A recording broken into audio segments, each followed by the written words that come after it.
सास बहू का प्यार।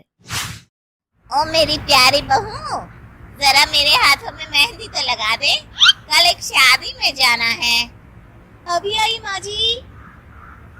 माया गिरजा के हाथों में बहुत सुंदर मेहंदी लगा देती है। मैं वारी जावा, ऐसी गुणवान बहू मिली है मुझे। अरे मुझे भी तो इतनी प्यारी सास मिली है। दोनों हंसने लगती हैं। ये बात उनकी पड़ोसन कमला सुन लेती है। बढ़िया ही गुणवान बहू और प्यारी सास, सब नाटक है नाटक।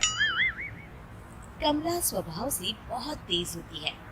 उसकी अपनी बहू से बिल्कुल नहीं बनती, इसीलिए वो गिरजा से जलती है।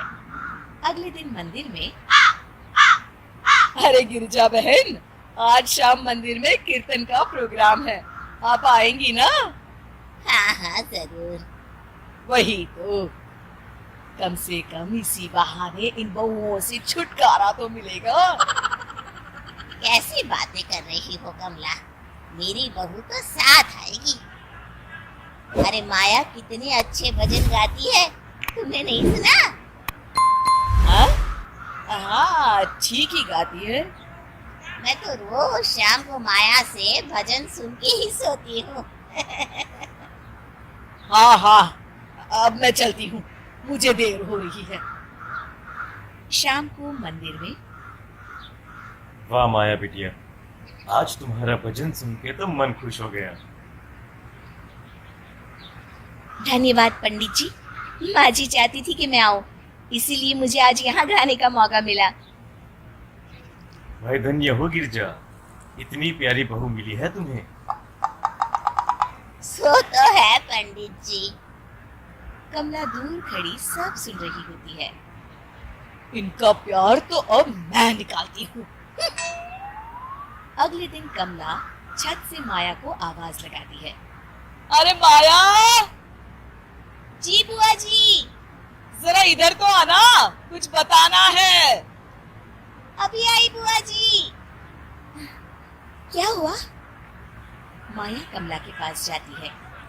पता है, कल सुबह गिरजा मंदिर में कह रही थी कि उसकी किस्मत फूट गई जो उसे तेरे जैसी बहू मिली। अच्छा बुआ जी, किसी बात पर गुस्से में कह दिया होगा।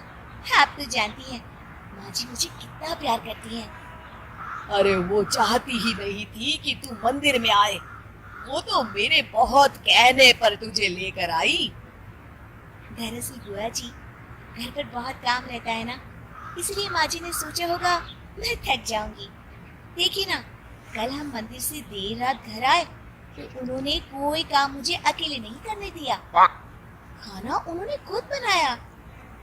अरे ये कलमुही तो अपनी सास की बुराई करने को तैयार ही नहीं।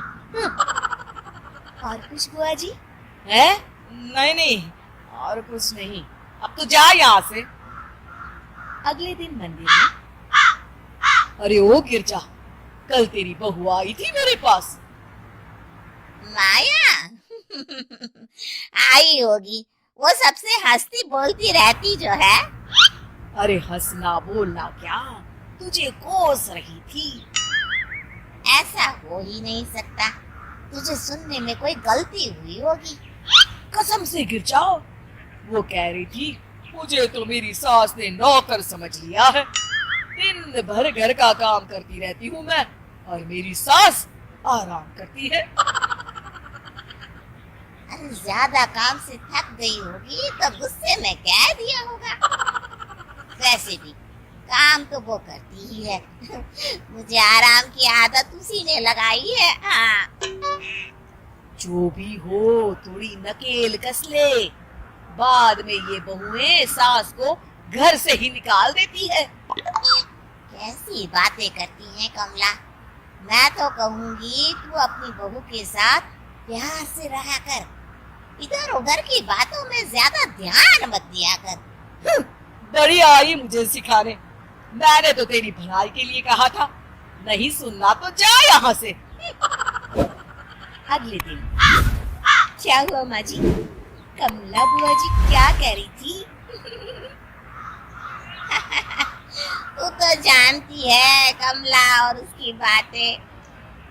हाँ हाँ, बड़ी परेशान है हमारा प्यार देखकर। अरे ना समझ है वो। दोनों खिलखिलाने लगती हैं। शाम को कमला मंदिर के कोने में अकेली बैठी होती है। क्या हुआ कमला बेटी? पंडित जी, मैं बहुत परेशान हूँ। मेरी बहू मुझे प्यार नहीं करती। वही गिरजा की बहू उस पर जान छिड़कती है। ये तो अपनी अपनी करनी है बेटा। गिरजा की बहू ही नहीं, गिरजा खुद भी तो अपनी बहू को जान से ज्यादा चाहती है ना। सो तो है। बस बिटिया, इसी में सारा भेद छुपा है। प्यार दो तो प्यार मिलेगा ही। और कभी आपस में मन मुटाव हो भी जाए तो उस बात को भुला दो।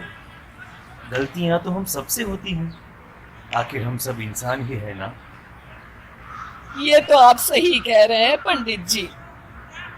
अब जाओ और दूसरों की बगिया में आग लगाने की जगह अपने बगीचे के पौधों को सींचो। जी पंडित जी। शिक्षा: दूसरों को अच्छा देख उनसे ईर्ष्या करने की जगह खुद को अच्छा बनाने का प्रयास करें।